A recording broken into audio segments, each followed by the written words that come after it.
Now देखिए, before concentration of the solution आपका पहले आपको जानना प्रॉपर्टीज ऑफ सॉल्यूशंस को जानना जरूरी है, जबकि इससे पहले आपको कैरेक्टरिस्टिक्स ऑफ ट्रू सॉल्यूशन और ट्रू सॉल्यूशन की डेफिनेशन जानना जरूरी था।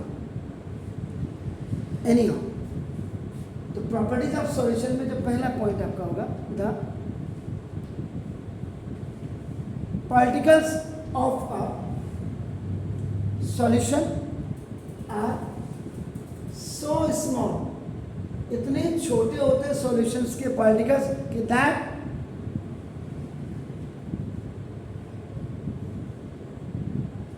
they are not visible even through a high power microscope. Compound microscope से भी, हाई पावर माइक्रोस्कोप से भी इनके पार्टिकल्स आपका दिखाई नहीं देते हैं। Another thing is the solution is homogeneous in nature, और इस प्रकार के जो सॉल्यूशंस होते हैं वो होमोजीनियस होते हैं, एक दूसरे में completely mix, no chances to separate the solute and the solvent from that solution, वो आपका homogeneous solution. The third one, a solution is transparent, पानी की तरह जो होता है, जो दिखाई देता है आपका ना, देखो transparent to light and does not scatter, इसमें से बिल्कुल भी आपका लाइट जो है आपका ना स्कैटर नहीं होगी, because of very small particle size. मैं अब जैसे ये वाला आपने पोजीशन लिखा, तो देखो आपका यहाँ टेकन वन बीकर, कांच का आपने एक बीकर ले लिया, बेसिकली ये ऐसे होता थोड़ा सा, इसमें आपने this you have taken the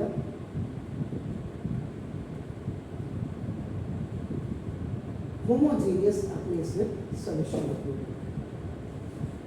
तो जब ये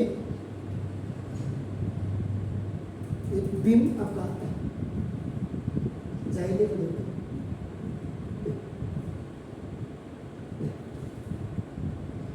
ऐसे आपकी जाएगी देखो आपका ना, तो ये जो आपका बेसिकली आपका जो बीम ऑफ लाइट होगी आपका ना, देखो this is not visible inside the true solution. अगर ये शुगर सॉल्यूशन है तो particles in A true solution do not scatter, इसको कहते हैं डू नॉट स्कैटर, बिखरते नहीं है, ये है आपका नाम।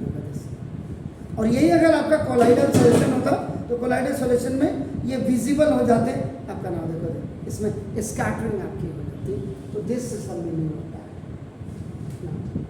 थर्ड आपका जो होगा आपका देखो ना, ये अब एक चीज़ और, ये सॉल्यूशन आपका कैसे ट्रांसपेरेंट है आपका नाम, तो लाइट आर पार दिखता है उसको आपका ट्रांसपेरेंट कहते हैं। आपका देखो गिलास से जैसे कांच लगा हुआ है तो कांच आपका आर पार दिख रहा है, आपका नाम देखो पूरा ये बाहर की तरफ दिख रहा है, तो क्योंकि गिलास में का, तो this property is known as transparency आपका, तो ये आपका बाहर जिस चीज़ को आप देख रहे हैं वो आपका ट्रांसपेरेंट हो गया आपका।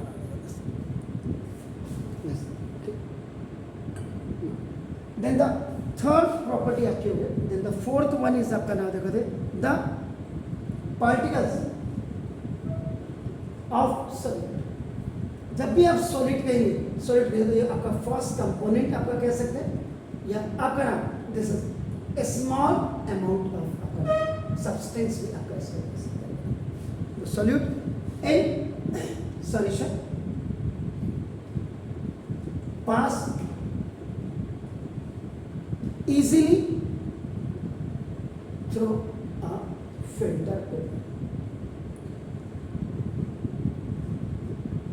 People, what is filter paper? That is like a net. अपन आपका अगर आपने लैब में जाकर के देखो, छोटे छोटे कोर्सेज होते हैं ऐसे, इसमें अगर आपका अगर आप इसमें क्या करेंगे, शुगर सॉल्यूशन को अगर आप डालेंगे और नीचे से अगर आपने कोई आपने बर्तन रखा, आराम से ये छन करके जाएगा, नेटिंग होगी, छन करके जाएगा और true solution can be deposit in this beaker और द कंटेनर ऑफ। इसके बाद ना द फोर्थ है द properties of solute, क्योंकि solute it is in a very small amount but its role is too important। आपका देखो ना, जैसे ये नहीं होगा तो solution बनेगा ही आपका। तो आपका देखो जैसे the properties of solute are retained, इनको आपका solution में आपका हमेशा retain किया जा सकता है। देन इसके बाद आपका 6 जो होगी ना, सबसे इंपॉर्टेंट है आपका, तो जो diameter of particles of solution is less than 10 to the power minus 9 metre. अब 10 to the power minus 9 metre आप मैथ वाले 1/10 to the power 9 मीटर। इधर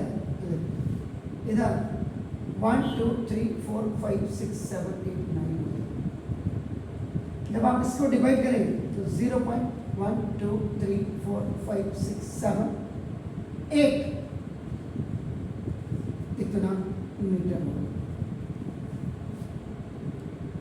तो फिजिक्स वाले आपको इतना ही बताएंगे। मैथमेटिक्स में आप जब आपको 1 को डिवाइड करेंगे, आप इतने बड़े नंबर से तो डेसिमल लगा करके फिर एक 0 रखेंगे, ऐसे करते जाएंगे आपका ना। देखो तो ये आपका दिस तो पार्टिकल्स का जो डायमीटर होगा 10 to the power minus 9 metre, ये देखो।